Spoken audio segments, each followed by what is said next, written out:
Good morning, y'all. I'm making this little video on the way to take Miss Hazel to the vet.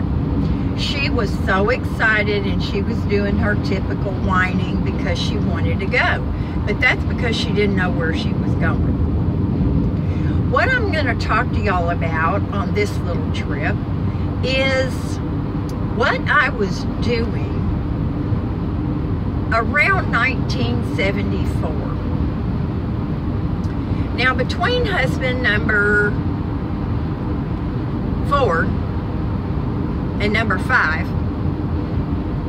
I had to think about that. I was having a relationship with a gentleman who was, you know, quite a bit younger than me, almost 10 years maybe.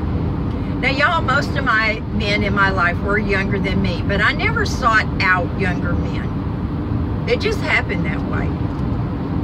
In fact, I looked really good for my age until I had Sam. When I was 40. That takes a toll on you. But anyway, I was working at this property, and this gentleman was a resident there. Now, when you're in property management, you are admonished not to have relationships with people on your property. Well, not very many of us paid a lot of attention to that, and the reason is when you work and live on a property, you work there 40 hours a week, and then you're there the rest of the time, pretty much.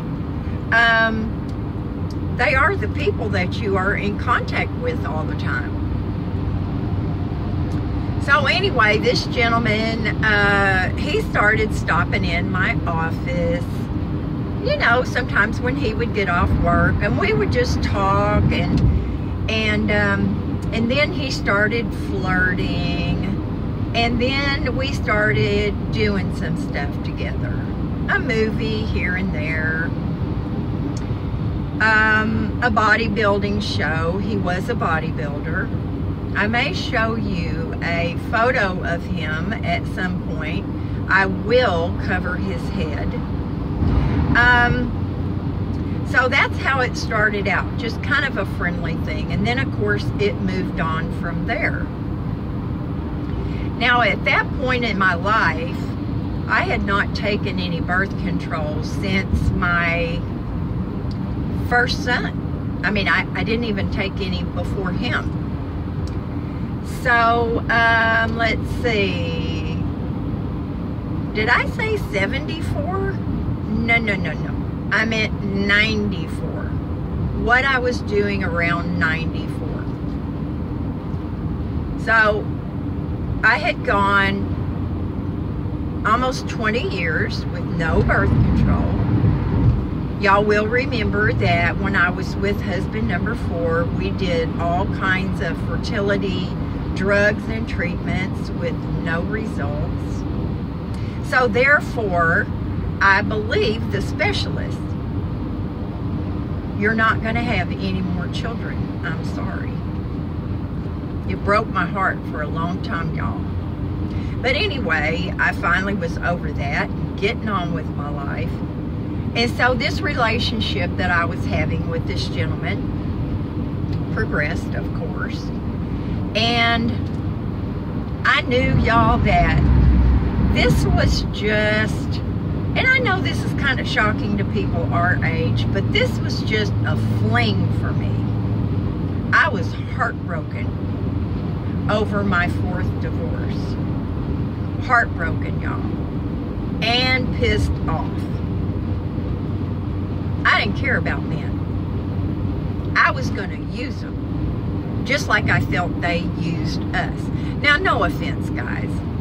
I love men. I really do. I have always had more men friends than lady friends or girlfriends. So anyway, we were dating off and on for about, I don't know, 8 or 9 months. Then for about 3 months, which was not unusual for me, I was not doing my monthly lady thing. I'm trying to be as delicate as I can. And I was begging Mary Jo, please, give me a couple of your birth control pills so it'll bring it on, because I was really being witchy, y'all. And she wouldn't do it. She said, no, you have to have a pregnancy test. I'm like, Mary Jo, it has been 20 years. Just give me the pills. Oh, now my assistant, who was a sweetheart, was also late. So anyway, one night, this gentleman and I had gone out to eat, which was the favorite thing to do, because during the week he lived off chicken breast and egg whites, which is a very popular bodybuilder diet. It's like all protein. So we'd been out to eat, and then we went to Target to pick up a few things, and I picked up a pregnancy test, and I said, okay, I'm going to take this stupid thing, so Mary Jo will give me a couple of her pills, and if it's positive, you pay for it, and if it's not positive, then I'll pay for it. We just laughed. Well, y'all, this says a little something about the kind of guy he was. There was no curiosity, which I understand. Before we started being physical, I told him the story, and that I was not using birth control pills, and that it had been 20 years with no pregnancies, blah, blah, blah. But if he wanted to use protection, then I was all for that. And of course, no, he did not want to. So anyway, he dropped me off at my apartment, and he went home. I guess he wasn't worried. Well, neither was I, y'all. So I put my Target stuff away, and I was getting ready for bed, and so I took a little wee-wee on the stick and laid it on the counter, went in, put my gown on, came back in. Oh my word. It was positive. I just kept tapping it on the sink, thinking that it would change. And it didn't. So I called Mary Jo. I'm getting a feeling like I told y'all this before, and if I did, I am so sorry. Just turn this video off. So I called Mary Jo, and I said, Mary Jo, I'm pregnant. And she started laughing, and she said, no, you're not. And I started crying. I mean, bawling. She said, oh my God, come over here. Drive slow. The kids are in bed asleep, but come over here right now. I stopped on the way over at 2 different stores and bought 2 more pregnancy tests. I took both of them with the same results.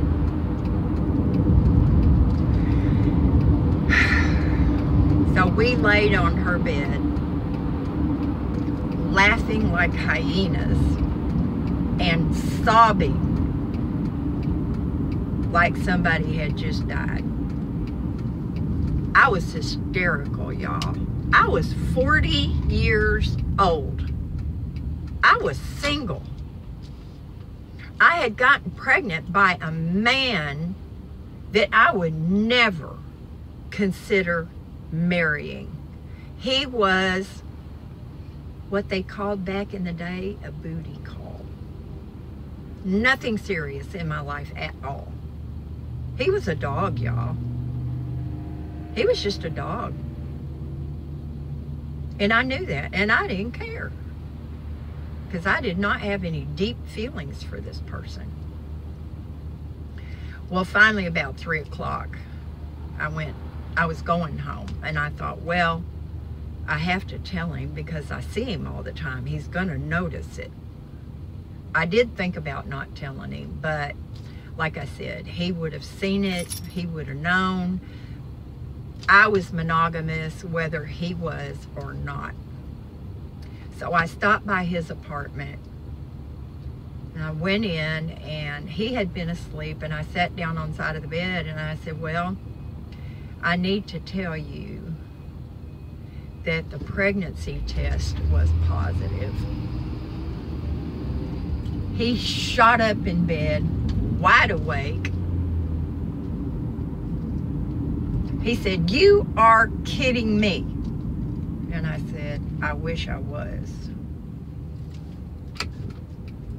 "Is this some kind of sick joke, Deborah?" I said, "No, I wish it was." He said, "It's 3 o'clock in the morning. How come you're just now telling me this?" And I said, "Well, I went over to Mary Jo's." He got so pissed off, y'all, because I went to my best friend's house to be with her because I needed some love and some support badly. And I knew he was not going to give that to me. So that was his reaction. He was angry. He didn't care about how I felt about it. And after he got done berating me for not telling him first, he said,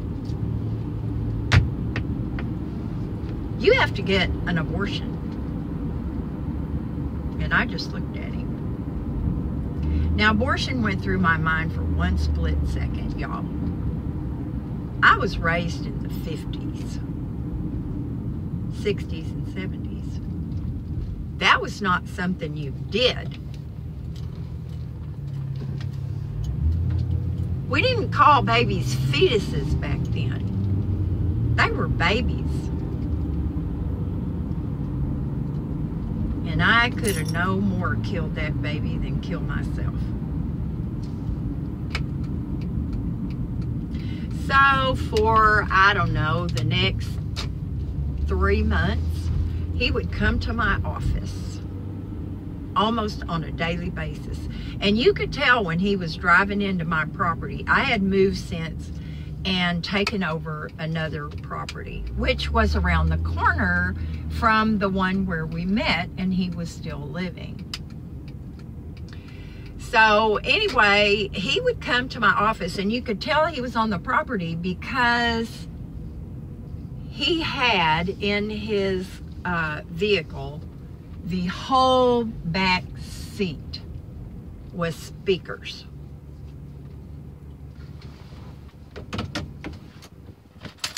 The whole back seat was speakers, and I mean that bass would just be booming. You could hear him from down the street. And he would come in and he would start an argument with me. And I would say, "I haven't asked you for anything. Get lost. Leave me alone." And then one morning I had a checkup. And he came in my office before my checkup. And he was on me again. "You can't have this baby. You can't afford to have a baby. You need to let me pay for this and get rid of it." Well, I finally had it, y'all. I mean, in the beginning, I understood because it was a shock to him. But I didn't ask him for anything. I didn't say, "Ooh, Mr. Marine." Yes, he was a Marine. "I am going to slam you for birth control.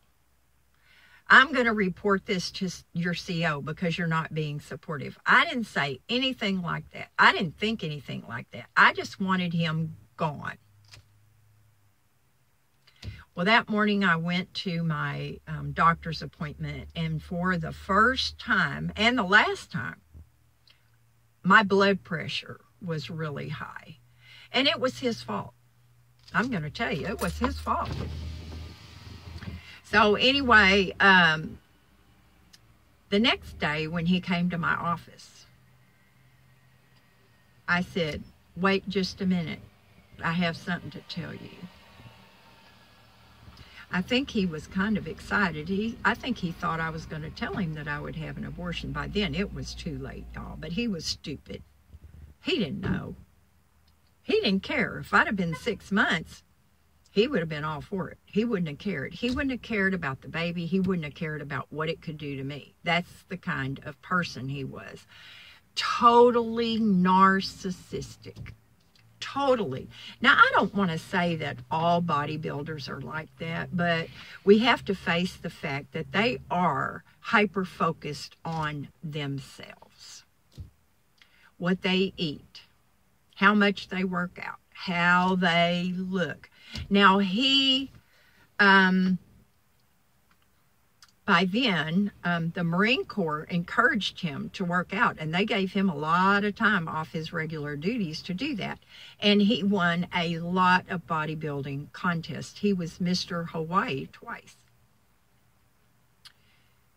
Had trophies almost as tall as me. So anyway, I think he got a little excited. He thought I was going to finally agree to an abortion. But I got right up in his face and I said, I'm going to tell you this one time. If you ever come back on my property, come into my office one more time, I am calling the police. And then I'm going to call your CO. And I'm going to let him know everything. The military was pretty strict about you getting somebody in trouble. They were pretty strict about that. Just like they were about infidelity, adultery. So that did it. His career, himself, that's all he was really worried about, y'all. And it's sad. It's sad. So anyway, I finished out my pregnancy, and he would come over once in a while to my apartment and be so nice and bring me candy and want us to be together again. And I always told him no. I said, you think this stupid candy is going to make up for the way you've behaved? I never cared about you anyway, so you need to get out of here and don't come back, okay? Because you're irritating me. I was big pregnant, y'all. I mean, I started showing like that. That's just the way I am. Plus, I was really skinny. I weighed about 105 pounds, and I was 5'7". So anyway, one night he had come over and he left, and I followed him over to his apartment. And I parked kind of, you know, a couple rows back, and he got out of his car, and this gal walked up to him, and he grabbed her hand, gave her a hug and a kiss. Yep, that's the way he was, y'all, and I knew it.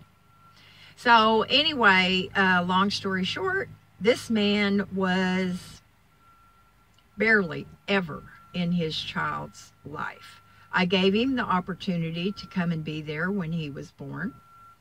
They induced me, and I called him and left him a message and told him where and when I was going in the hospital. He never showed up, and I didn't expect him to. I did have Mary Jo, her boyfriend at the time. My older son, who was 20, he was so amazing, y'all, when I was pregnant. He quit his job in Montana and moved home to live with his mom. He was so awesome. And thank goodness he did, because he was there when I had to go to the emergency room when I was 6 months pregnant. But anyway, back to this man. Now, I refer to him as a sperm donor. Not to my son, of course. But that's basically what he was. Now, when my baby was about a week old, he came over to see him. He didn't pick him up. He just looked at him down in the bassinet. And he said, "Wow,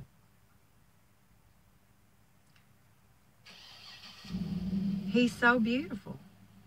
He looks like me." My mother, bless her heart, who had come to stay with me for 3 weeks, I thought she was going to knock him out. Anyway, he left, and I didn't see him again for a long time. So I did finally, y'all, ooh, this is so long. I did finally have to file for child support. I filed for bankruptcy, child care, diapers. I couldn't nurse him for very long. And, you know, all that stuff was, even though I had a really good job, it was a lot. And so I did file for child support. He had to pay $300 a month, which is all he paid for 13, 14 years of my son's life. Now, I could have taken him back to court several times and gotten that increase, but I did not. I met a wonderful man and married him when my little boy was about, well, I met him when he was 3, and then my son, not the man. So he was in his life for a very long time, and he was an excellent dad. So anyway, y'all, that's all there is to that relationship. He was a terrible person. Didn't care about his first kid, didn't care about his second one. And that's it, y'all. I could go on and give you examples, but I'm not going to do that. My little boy had to learn about his dad on his own. I never badmouthed his dad to him. I don't feel like that's the right thing to do, y'all, because sooner or later your children are going to figure out what kind of person they really are. So anyway, I love y'all. I'm going to try and do shorter videos from here on out. And y'all take care of yourselves and do something fun today. Talk to you later. Bye.